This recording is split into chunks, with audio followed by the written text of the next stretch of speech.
Dahil nga first time lang ni mama dito sa Manila, kaya pina-experience namin sa kanya yung hindi pa niya na-experience before. Dinala namin siya dito sa Tagaytay, tapos bumili kami ng bulalo, sisig at saka curry kasi hindi pa siya nakatikim ng sisig at curry. Dito pala to sa Leslie's Restaurant Tagaytay.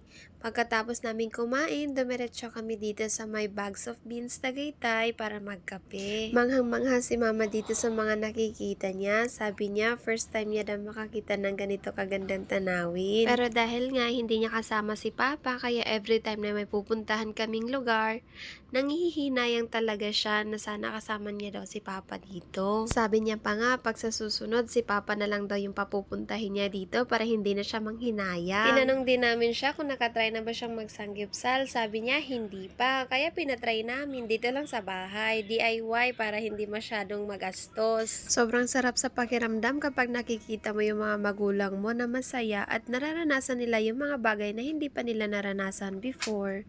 Sayang nga lang, wala si Papa, hindi nakasama. Ayun, nakukonsensya na naman ako, pero wala tayong magawa kasi ayaw naman iwan ni Papa yung mga animals niya sa farm.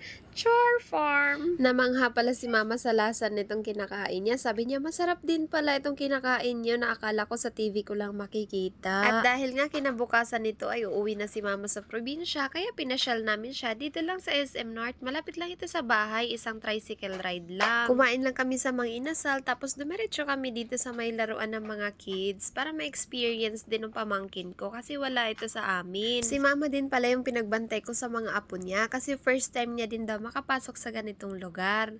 Ayun, aliw na aliw siya habang tinitingnan yung mga apo niya. Hanggang dito na lang muna. See you sa next video. Thank you for watching. I love you all.